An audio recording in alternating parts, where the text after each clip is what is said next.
Imagine being asked to lead one of America's biggest churches when you've never even preached a sermon before. No seminary degree, no years behind the pulpit, just a camera, a congregation, and the sudden death of your father. That was the moment Joel Osteen stepped into the spotlight in January 1999. Few expected him to succeed. Many believed the church would shrink. Instead, something surprising happened. The audience grew, and the quiet television producer became one of the most recognizable pastors on earth. Joel was born in Houston in 1963, the son of charismatic preacher John Osteen, founder of Lakewood Church. But unlike his father, Joel avoided the stage. While his siblings preached, he worked behind the scenes directing the church's television broadcasts. Cameras fascinated him more than sermons. For nearly 2 decades, he produced Lakewood's weekly programs, learning how lighting, storytelling, and media could reach people far beyond a sanctuary. Then life changed overnight.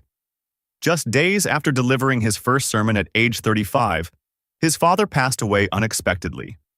Suddenly, Joel inherited a church of roughly 6,000 members. Critics were skeptical. He lacked formal theological training and had barely spoken publicly before. But Joel approached ministry the same way he approached television, by understanding his audience. Within 5 years, attendance exploded from 8,000 to nearly 30,000 people each week. His message was simple: hope, encouragement, and the belief that life could improve. Instead of fiery sermons about judgment, he spoke about possibility. For millions struggling with bills, illness, or uncertainty, saw that optimism felt refreshing.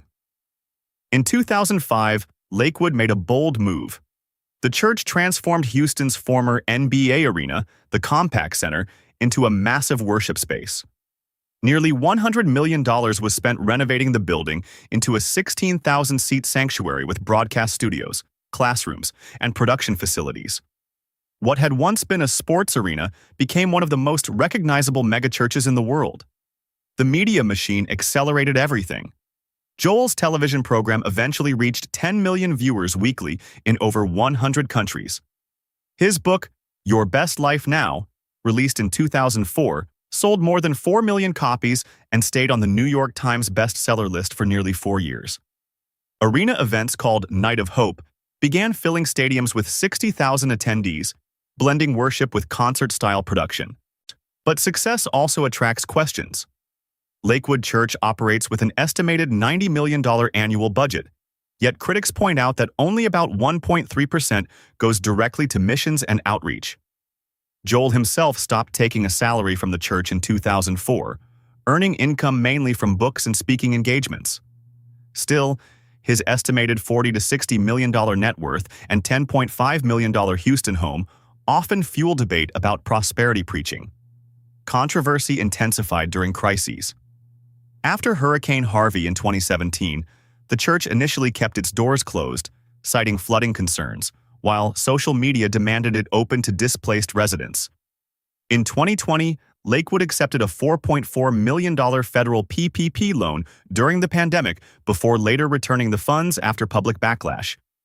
Yet millions remain loyal supporters.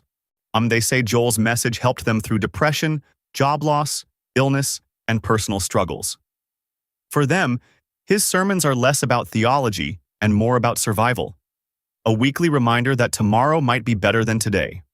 Now, another challenge looms. Younger generations are drifting away from traditional churches. Surveys show only 16% of millennials and 15% of Gen Z attend regularly.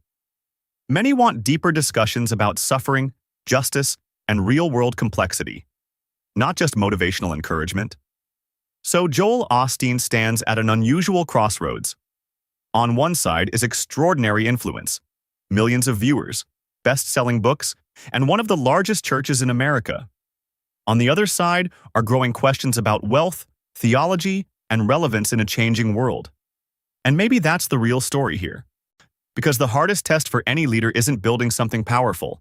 It's proving that what you built can still matter when the world around it begins to change.